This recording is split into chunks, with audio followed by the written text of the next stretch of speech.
The television studios of Harpo Productions in Montecito fell silent as the cameras stopped rolling. Meghan Markle's hands trembled slightly as she reached for her water glass, the weight of what she'd just revealed settling over the opulent garden setting like morning fog. Across from her, Oprah Winfrey's knowing gaze held both sympathy and the satisfaction of a journalist who had just landed the interview of the decade. "That was incredibly brave," Oprah whispered, though the microphones had already been switched off. Before we jump back in, tell us where you're tuning in from, and if this story touches you, make sure you're subscribed because tomorrow I've saved something extra special for you.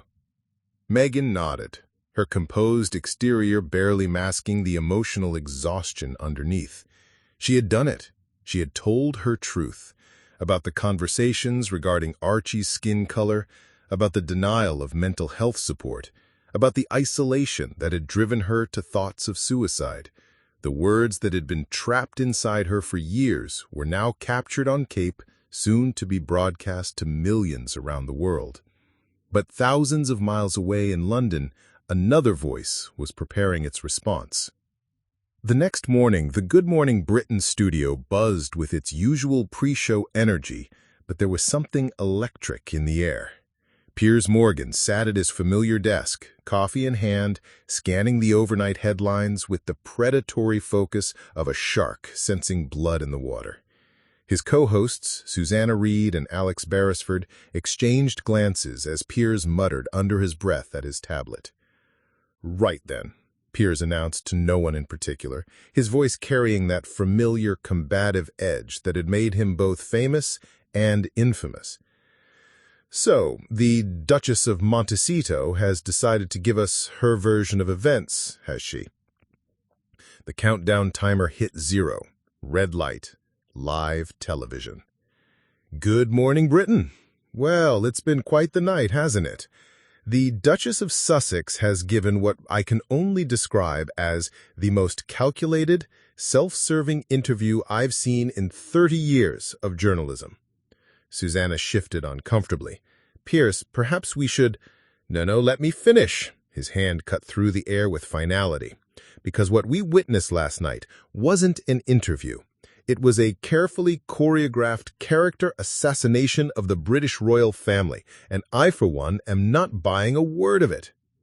The phones in the production gallery began lighting up like a Christmas tree. Social media notifications pinged incessantly on producers' phones. The cultural earthquake Piers was about to trigger was already beginning. "You're telling me," he continued, his voice rising with indignation, "that in an institution that has navigated world wars, constitutional crises, and centuries of public scrutiny, no one was able to offer support to a woman claiming suicidal thoughts. I'm sorry, but I don't believe almost anything that comes out of her mouth." The studio fell silent, except for the hum of cameras. Even Susanna, accustomed to Piers's provocative takes, looked stunned at the directness of his attack. "And the accusations of racism," Piers pressed on, now fully animated. "Based on what? Unnamed conversations about unnamed concerns? Where's the evidence? Where are the witnesses? This isn't a court of law, it's a court of public opinion, and I'm afraid the defense hasn't made its case." Within minutes, the clip was racing across social media platforms. Hashtag Piers Morgan began trending, followed shortly by hashtag Meghan Markle. The battle lines were being drawn in real time, with millions of people choosing their sides before they'd even had their morning tea. In California, Meghan's phone buzzed with concerned messages from friends and advisors. The backlash she'd feared was beginning, spearheaded by the very voice she'd hoped might show some compassion. In London, Piers leaned back in his chair during the commercial break, a satisfied smile playing at the corners of his mouth. "Well," he said to his co-hosts, "I think we've got their attention." He had no idea that he had just lit the fuse on a cultural bomb that would explode far beyond anything he could control. By noon London time, the internet had become a battlefield. Hashtag "I Stand with Meghan" exploded across Twitter, Instagram, and TikTok, with celebrity after celebrity weighing in with carefully crafted statements of support. Serena Williams posted a photo of herself with Meghan, captioned, "The courage to take truth to power cannot be underestimated." Ellen DeGeneres, Kerry Washington, and even Beyoncé's mother, Tina Knowles, shared messages of solidarity. But the response wasn't one-sided. #I Stand with Piers gained momentum throughout the afternoon, particularly among those who saw Meghan's interview as an attack on British institutions. Brexit supporters, monarchy defenders, and free speech advocates rallied around the controversial broadcaster, treating him as a martyr for unpopular truths. Finally, someone with the balls to call out this Hollywood actress for what she is, a calculated manipulator destroying our royal family, read a widespread tweet with thousands of retweets. The digital divide was stark and unforgiving.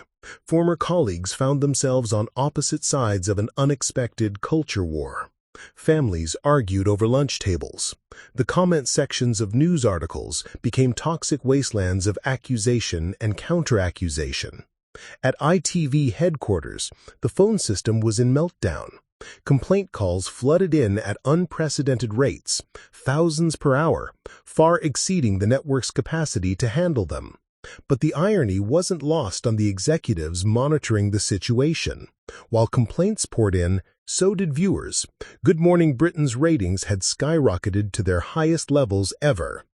"It's absolutely mental," muttered one junior producer, refreshing the real-time viewing figures on her computer.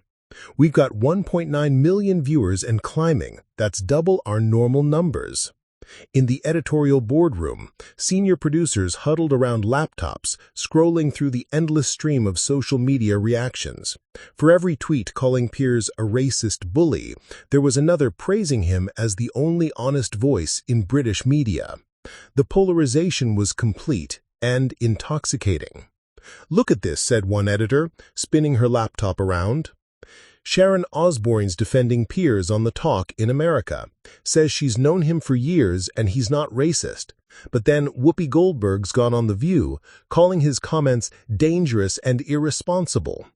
The story had transcended British shores within hours, becoming a global conversation about race, privilege, mental health, and institutional power.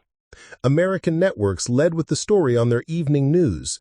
European papers prepared special editions.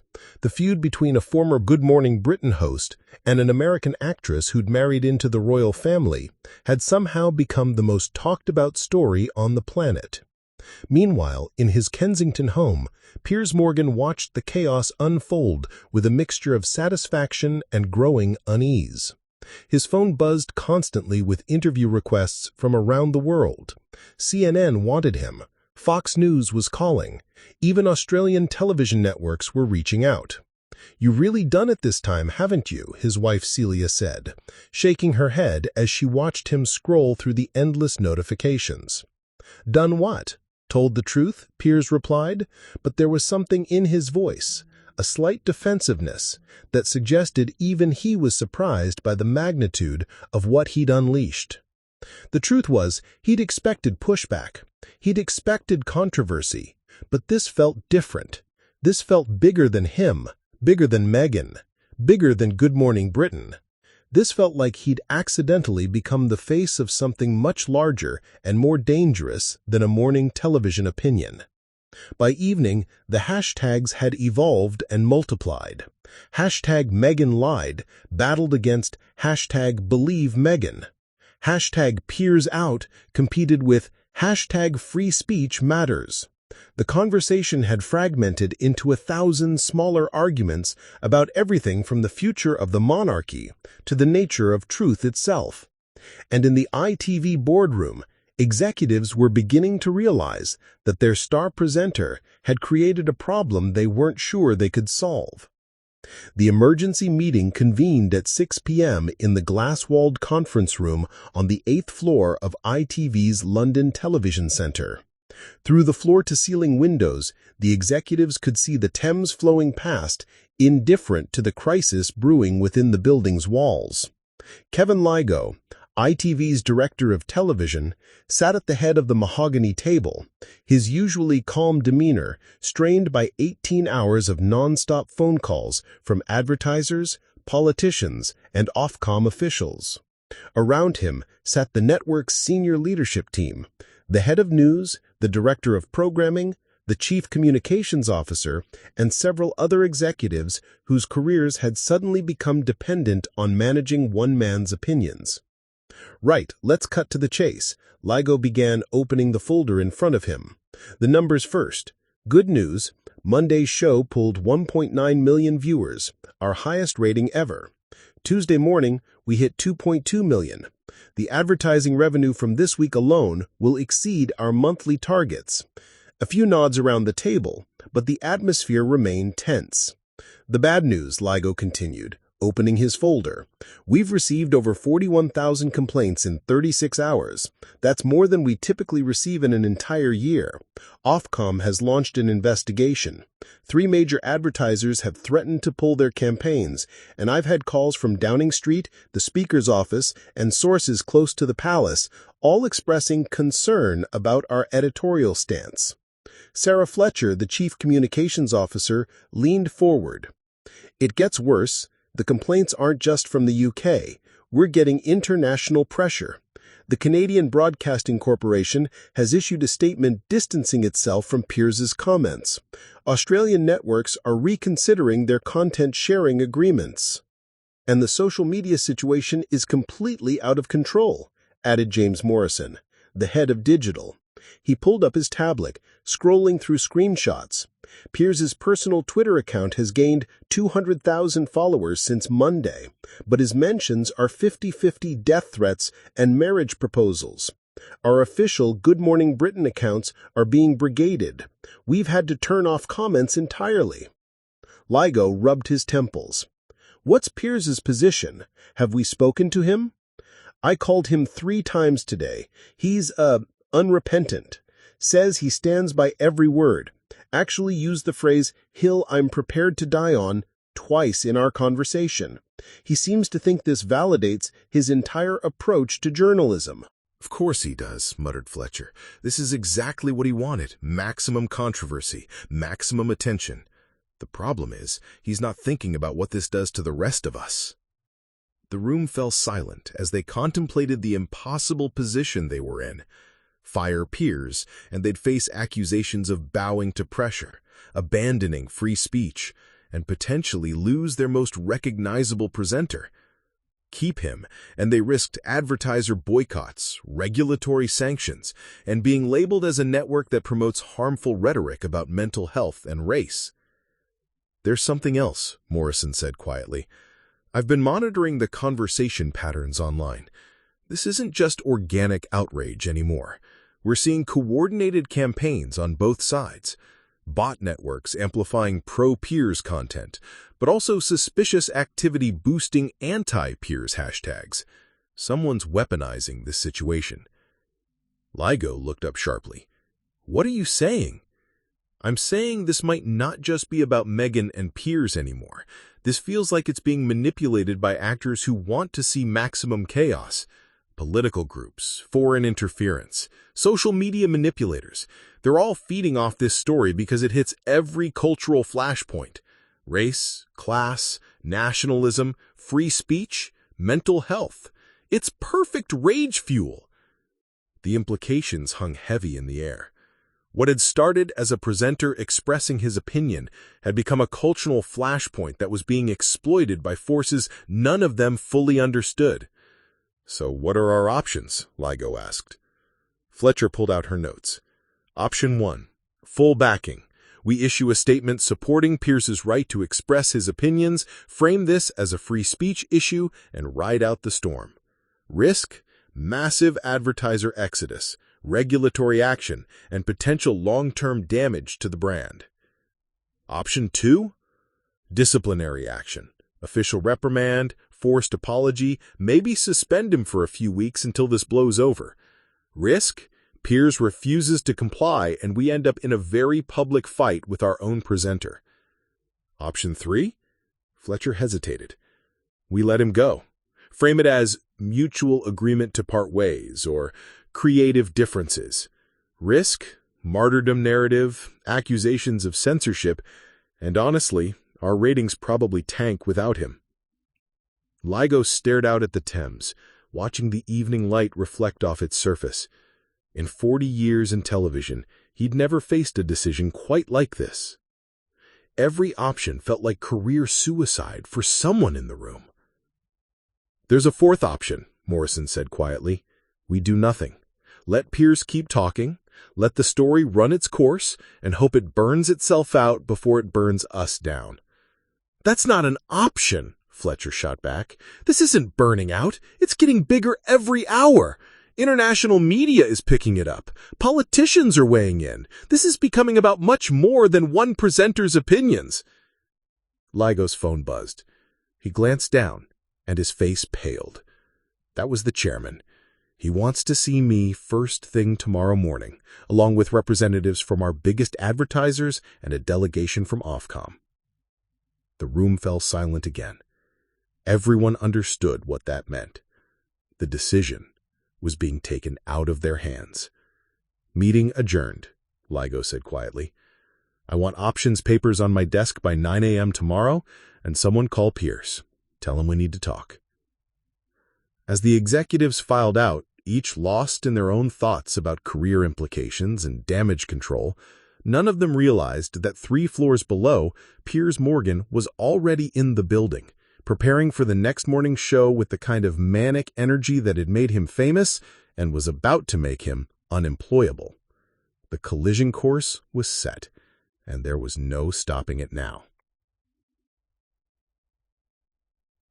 Wednesday morning arrived with Piers Morgan more defiant than ever. Ignoring the mounting pressure from ITV executives, he launched into an even fiercer tirade. "I said I didn't believe Meghan Markle yesterday. I still don't," he declared, staring directly into camera one. "If you did a real-time search on everything she's ever said, you'll find so many inconsistencies. Sorry, I don't believe a word she says." The studio atmosphere was electric with tension. Susanna Reid tried desperately to balance the conversation, but Piers was unstoppable, feeding off the controversy like fuel to a fire. The breaking point came when Alex Beresford, the show's weather presenter, challenged Piers directly. "I understand you don't like Meghan Markle. You've made it so clear a number of times. But she's entitled to cut you off if she wants to. Has she said anything about you since she cut you off? I don't think she has, but yet you continue to trash her." Piers's face flushed red. "I'm done with this," he snapped, pulling off his microphone and storming off set. "Sorry, no, I'm not having this." The cameras kept rolling as Piers disappeared through the studio doors, leaving his co-hosts stunned and millions of viewers witnessing the most dramatic moment in British breakfast television history. Within hours, Piers sat across from Kevin Ligo in a tense boardroom confrontation. "We need you to clarify your position on mental health," Ligo said carefully. "Perhaps acknowledge that—" "I'm not apologizing for anything," Piers interrupted. "I believe in freedom of speech. If that's incompatible with your values, then we have nothing more to discuss." The negotiation was over before it began. By evening, ITV announced that Piers Morgan had left Good Morning Britain following discussions with ITV. From Montecito, Meghan maintained dignified silence, while her allies spoke carefully to select journalists. Prince Harry issued a brief statement about protecting his wife from harmful rhetoric. The palace remained silent, but sources close to Meghan suggested she felt vindicated by the departure of her most vocal critic. Free from ITV's constraints, Piers embarked on a media blitz, appearing on rival networks to present his case against Meghan. "Look at the evidence," he declared on Talk TV, holding up printed articles. "She claimed she researched nothing about the royal family before marrying Harry, yet here's a photo of her outside Buckingham Palace as a tourist in 2009. She said she had no voice, yet she managed to orchestrate a multi-million-pound Netflix deal." His supporters mobilized online, creating detailed timelines of Meghan's statements, searching for contradictions. Meanwhile, Meghan's allies countered with testimonies from palace staff who spoke of institutional racism and rigid protocols that silenced those seeking help. The feud had transformed into a public trial, with each side presenting evidence to a global jury of millions. The pressure finally forced Buckingham Palace to break its silence with a carefully crafted 61-word statement. The whole family is saddened to learn the full extent of how challenging the last few years have been for Harry and Meghan. The issues raised, particularly that of race, are concerning. While some recollections may vary, they are taken very seriously and will be addressed by the family privately. Piers seized on the phrase, "recollections may vary," as vindication. Even the palace is diplomatically saying her version of events is questionable, he crowed during a podcast interview. Meghan's supporters interpreted the statement differently, seeing acknowledgement of serious concerns while noting the palace's refusal to provide specifics or deny the core allegations. Within weeks, Piers was fielding offers from across the media landscape. His agent's phone rang constantly with opportunities: a primetime show on Talk TV, a lucrative podcast deal, expanded columns in major newspapers. "You know what?" Piers told his wife over dinner, scrolling through contract offers. "They thought they'd canceled me, but they've actually liberated me. No more corporate oversight, no more walking on eggshells." His Daily Mail column reignited the controversy weekly, each piece meticulously crafted to keep the Meghan narrative alive while positioning himself as a free speech martyr. The battle was far from over. The feud exploded across continents. American talk shows dissected every word. European newspapers ran editorial series on free speech versus responsibility. The United Nations even weighed in, with officials commenting on compassion and media accountability. Piers hosted a primetime special titled "The Truth About Meghan," presenting his evidence like a prosecutor delivering closing arguments. "I've been vilified for asking questions, but in a free society, we must be able to challenge powerful people's narratives." Meghan responded with a dignified interview focusing on healing and truth. This was never about winning or losing. It was about being heard, being believed, and preventing others from suffering in silence. Then came the revelation that changed everything. Investigative journalists uncovered evidence of coordinated media manipulation, bots amplifying both sides, foreign actors stoking division, and tabloid editors deliberately fueling the conflict for profit. Both Meghan and Piers realized they had been pawns in a larger game, their genuine beliefs weaponized by forces seeking maximum chaos. For the first time, they shared common ground as victims of a system that thrived on division. The public gradually grew weary of the endless battle.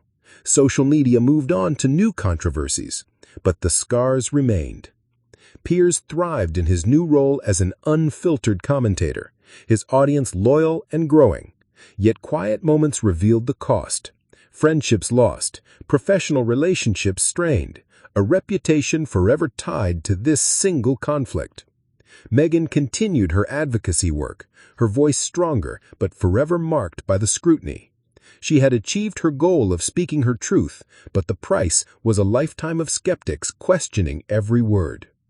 Years later, the Meghan Piers showdown would be studied in journalism schools and media ethics courses. It became a cautionary tale about the intersection of traditional media, social platforms, and personal truth in the digital age. Neither won decisively, neither lost completely. Meghan had spoken her truth and survived the backlash, inspiring others to share their stories of institutional racism and mental health struggles. Piers had defended his right to skepticism and emerged with greater independence, though at the cost of mainstream acceptance. The royal family endured, forever changed, but still standing. The media landscape adapted, learning painful lessons about the power of viral controversy.